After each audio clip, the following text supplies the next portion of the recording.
Hi! If you are watching this, you are probably aware that the Sony ZV-E1 has a tendency to overheat. In this video, I am exploring different solutions to this problem. First, the Ulanzi CA25 V2. It's a small battery-powered fan that you attach directly to the camera. Then, this 120mm case fan that comes with a small switch to choose between 3 speeds. And this USB-powered fan that I found on Amazon, which you can easily attach to a tripod with its large clip. Most of the tests are done in 4K 60p because it generates more heat. But I also test 4K 30p at the end of the video. But first, let's see how bad this overheating problem is.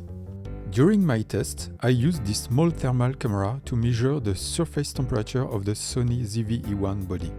So I did the same test 3 times. The test is simple, I just shoot a video until the camera shuts down on its own. At the top you can see the footage from the Sony camera, in the middle there's the thermal camera, and at the bottom we can see the camera itself. I did this to know when the heat warning appears on screen. As you can see, one of the 3 tests lasted a little longer. This is probably because of the room temperature, or maybe because that was my first take of the day. Basically, at 60 FPS and without a fan, you can expect to shoot for 20 to 25 minutes. That's not a lot. Then I tested the Ulanzi CA25. This little fan has a button that lets you choose between 2 speeds. So I tried each speed twice. I wasn't able to measure the camera temperature this time because the Ulanzi fan hides the hot zone. But it has its own thermal sensor, as you can see on its little screen. So speed 2 seems to be a little more efficient than speed 1 at dissipating the heat, but not by much.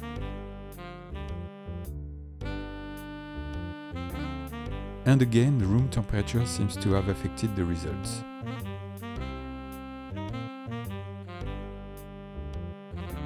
So at 60 FPS, the Ulanzi CA25 can extend your shooting duration by 25 minutes, giving you a total of 40 to 50 minutes. During one of the tests, I let the fan on until its battery died, and it lasted 1 hour at speed 2. To test this 120mm fan, I had to design and 3D print this little piece of plastic.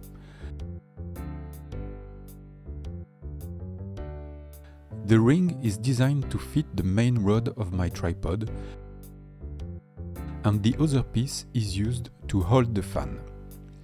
I can then adjust the height and orientation of the fan. As a source of power, I reused the power supply of the dummy battery of my camera. This power supply adapter produces 8 volts, which is less than the 12 volts that the fan is designed for, so it will produce less airflow and less noise. This fan has 3 speeds, and I tested each speed once. The first speed had almost no effect on the shooting duration. The second speed got me only 10 additional minutes.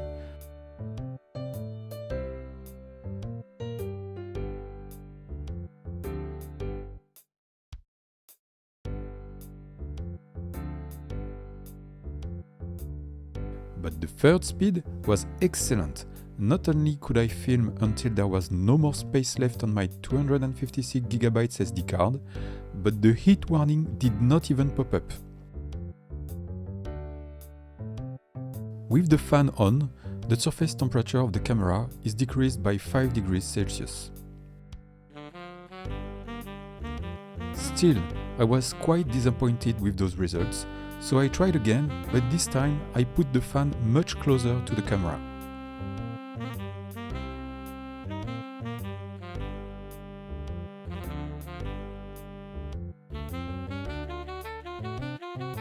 And I was indeed much more satisfied with the results. This time, the first speed got me 50 minutes of footage,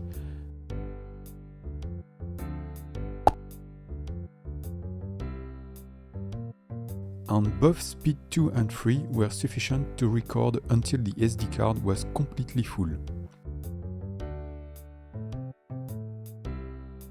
Here we can clearly see the impact of the airflow on the surface temperature of the camera.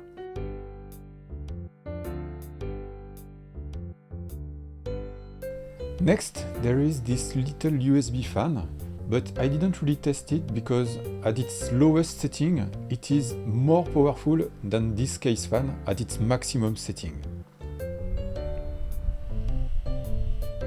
Another reason why I didn't want to test it is because I don't like the noise it makes. And speaking of noise, in the next part of the video, you will hear the noise produced by all the fans that I tested. For each setup, you will hear a 3-second sample captured by this mic and a 3-second sample captured by the Sony ZV-E1 internal mic. Since the fans are oriented towards the camera, it captures some wind noise in addition to the motor noises.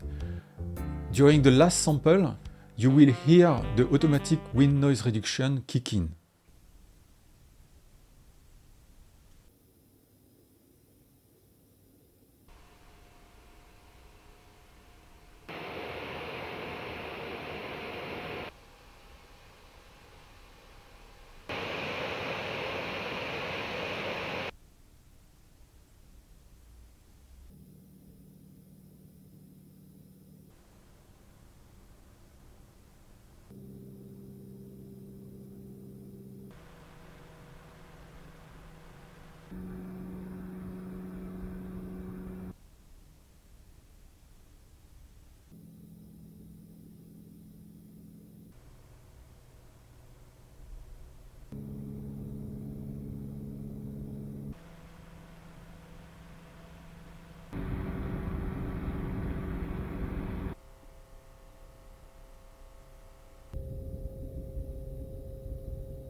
Did you notice that the automatic wind noise reduction of the Sony ZV-E1 only got triggered at the highest speed of the USB fan?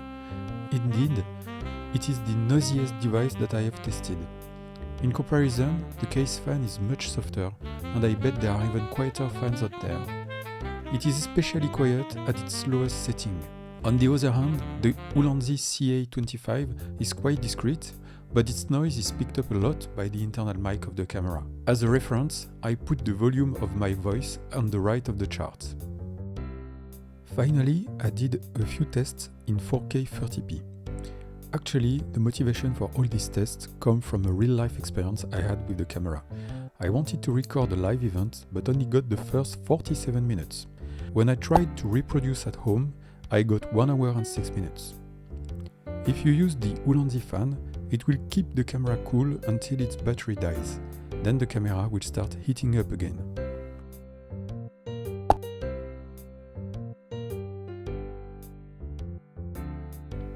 And the case fan at slow speed and far away from the camera is sufficient to record indefinitely. Overall, at 30p, the Sony ZV-E1 is much easier to cool than at 60p. Even the slightest breeze is enough. And here are all the results.